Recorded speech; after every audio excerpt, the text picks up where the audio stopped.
There's a lot that can be learned from digging into the career of Russell Westbrook. Russ's dreams became a reality when he was selected 4th overall to the Seattle Supersonics, now the Oklahoma City Thunder, in the 2008 NBA Draft. Although that dream started off nearly as perfect as one could imagine, the road in which Westbrook's career laid out later on was rocky. Throughout his career in Oklahoma City, he was the ultimate superstar. Yet as he bounced throughout the league, not only did he struggle, his critics spoke extremely negatively towards him. But how has Russell found that fire again? The fire that we saw back in OKC, where his teammates not only benefited from playing next to him, but the energy and intensity was at an all-time high. Let's dive a little bit deeper into how Russell Westbrook rose to become a star in this league, his fall off and struggles being passed through organizations, and how he seemed to rise again and find a new spark in Denver, playing alongside the reigning MVP, Nikola Jokic. Back in 2008, the NBA Draft took place with a very under-the-radar class.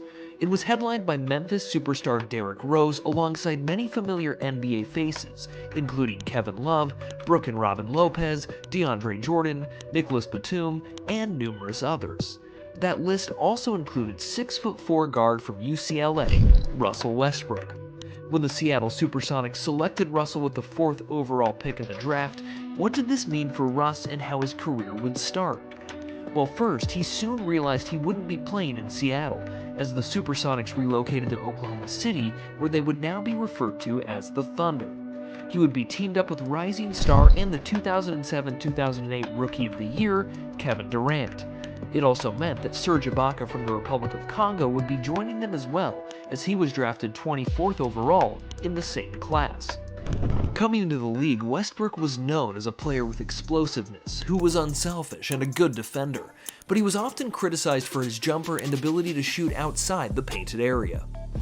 When Russ came in as a rookie, the Thunder were led by Kevin Durant. Although KD was Rookie of the Year, his supporting cast was mediocre at best, and the team was coming off a horrendous 20-62 season, looking to reassure basketball in the new city. At the time, it was very well known amongst the league that OKC had a superstar in Kevin Durant, a franchise-changing player. But like most, came skepticism. Wondering how KD and their new potential star in Westbrook would mesh was certainly a point of debate. Their first NBA season together was a struggle, as KD and Westbrook still needed to find ways to play alongside each other. They officially hit their stride in the 2009-2010 season. Part of that was due to selecting James Harden with the 3rd overall pick in the 2009 NBA Draft. It was obvious that Kevin Durant was one of the best scorers in the league, and was the man in charge of getting the Thunder into the playoffs for the first time since the 2004-2005 season. Those playoff dreams were short-lived in the 2009-2010 season, as the Thunder were eliminated in the first round of the Western Conference playoffs by Kobe and the Lakers, who ended up winning it all that year. But the strides in progress that this young big three of Westbrook, Durant, and Harden took cemented them as one of the top young teams in the NBA. From the 2010 season to the 2013-14 season, they finished as the #1 seed in each of those years. Throughout that time, Westbrook was averaging 22.6 points, 5 boards, and 7 assists per game, while making it to the 2011, 2012, and 2013 NBA All-Star games. Durant was averaging 29 points, 7.5 rebounds, and 4.1 assists per game, making it to the All-Star game each year, winning a USA gold medal in 2012, and becoming the youngest player in NBA history to join the 50-40-90 club, as well as winning the league MVP in the 2013-14 season. Following the 2011-2012 season, Harden won 6th Man of the Year after the Thunder made it to the NBA Finals but lost to LeBron and the Big Three in 5 games. We remember looking back at the loaded roster in OKC and thought this was the team of the future. But when OKC elected to re-sign their defensive force down low, Serge Ibaka, after the 2011-2012 season, it left Harden frustrated. He wanted to be a bigger part of the success that Westbrook and Durant were having in OKC, but unfortunately the Thunder elected to go in a different direction, leading to Harden wanting out.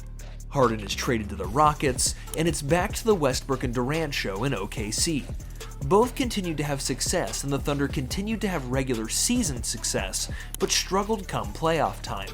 Concluding the 2015-2016 season after the Thunder were eliminated by the Splash Brothers in the conference finals, KD made arguably one of the softest moves in sports.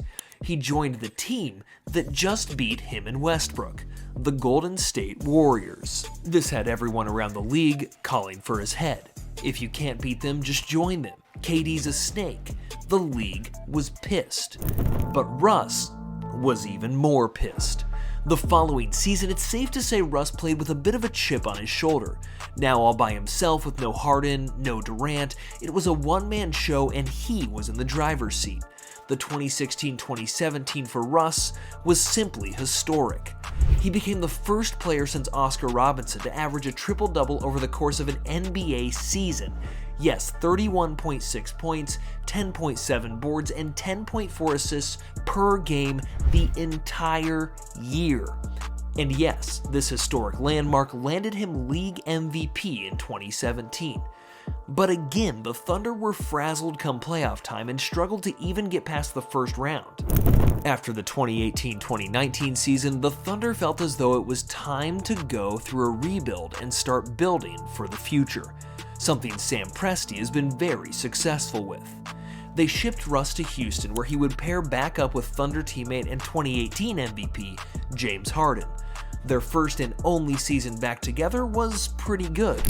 Russ averaged 27 points, 8 boards, and 7 assists, while Harden averaged 34 points, 7 boards, and 8 assists. Unfortunately, the team got eliminated by the Lakers in the bubble, who eventually won the finals that year. Russ ended up getting traded to the Wizards, and Harden had been very frustrated with the Rockets' front office. Russ was now moved to play alongside Bradley Beal for the 2020-2021 season post-COVID, and Harden got dealt to Brooklyn to play alongside Kyrie Irving and a familiar friend, Kevin Durant. For Russ, he's now on his third team in 3 years, but the individual success hasn't seemed to dwindle. Although he led the Wizards back to a short-lived playoff run as a play-in team, he averaged a triple-double throughout the entire season yet again, averaging 22.2 points, 11.5 boards, and 11.7 assists per game. It didn't really seem like he was losing a step at all. But how long could he keep up this legendary career? Come the 21-22 season, the Lakers had won in 2020, but they struggled and got bounced in the first round of the 21 playoffs. So in response, in hopes of getting back on a championship run, they made a move and acquired Russ to form a big three with LeBron and Anthony Davis. But unfortunately, Russ's decline and fall was slowly starting to begin in his time with the Lakers. He missed the playoffs for the first time since the 2014-15 season. He still was putting up solid numbers, averaging 18.5 points, 7.4 boards, and 7.1 assists, but the chemistry just really wasn't there. Although his next season the Lakers made a solid run in the playoffs, falling to Jokic and the Nuggets in the Western Conference Finals, Russ was struggling, the most he had in his career. Averaging just 0.8 more points than his career-low rookie year and getting moved to the bench, the haters really came out on the West Coast. He started to get called West Brick, and fans and the media truly took a turn on him. It was certainly a reason for his struggles down the stretch. After the struggles began not only for him but for the whole organization, the decision for them to trade Russ came to no one's surprise. They shipped him off to Utah, but he was instantly bought out and looked to explore an avenue where he could go back to his old ways. He ended up staying on the West Coast and joined the Clippers alongside All-Stars Kawhi Leonard and Paul George, and the struggles fluctuated for him individually. He was honestly shooting the best he had throughout his career, averaging about 49% from the field and nearly 36% from deep. They made it to the playoffs, but due to injuries to both George and Kawhi, Russ nearly was the only option for them down the stretch. The individual success was there, averaging nearly 24 points, 8 boards, and 7 assists during the first round, but the exit was quick. This led to the Clippers willing to re-sign Russ to a 2-year, $7.8 million contract, but the struggles really started to take a turn for the worst. The team was struggling, Russ was struggling, and they elected to bring him in off the bench. He now averaged a career-low 11 points a game, and fans all over questioned whether he should just call it a career. The same fans who praised this man for all the success he had were quick to switch over and hate on him. Come the summer heading into the 24-25 season, it was most certainly time for a change. Russ inked a 2-year, $6.8 million deal with the Denver Nuggets. Denver already had proven to be one of the top dogs in the league.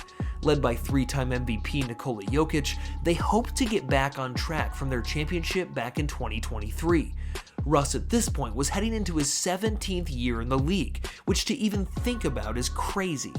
But as of late, he's jumped into the starting rotation, and he and Jokic have been feeding off of each other beautifully, which has helped the Nuggets really find their groove. Per Russ, a lot of times we communicate without having to say nothing. We be thinking the same things, which adds up considering both are averaging over 7 assists per game. But Russ certainly seems to be back to the way most remember him. He stated after practice, "My mentality every night is to leave it on the floor. The next game is not promised to you by any means." And as of late, he's been aggressive driving to the rim, getting others involved, and playing with such a great deal of intensity. He seems to have regained his joy for the game again. It really is crazy how quickly the media can write someone off after having a down year or two. But what makes it even better is when the person shuts the critics up and balls out. Russ has been doing just that. When Russ is really hooping, it's just better for the league. You can say whatever you want about the past few years of struggle for Russell Westbrook, but you can't deny the fact that this is not only a future Hall of Famer, but one of the most enjoyable guards to watch play this game. Although we've seen Russ's rise to fame and fall off, he certainly seems to have his swagger back. Russ looks to help his MVP and Jokic get the city of Denver another championship. But what do you think of Russ and his career? Do you think Russ can help Denver win another championship? Let us know in the comments below. And if you liked this video, don't forget to like and subscribe to the channel for more content just like it. Thank you guys for watching, and we'll see you in the next one.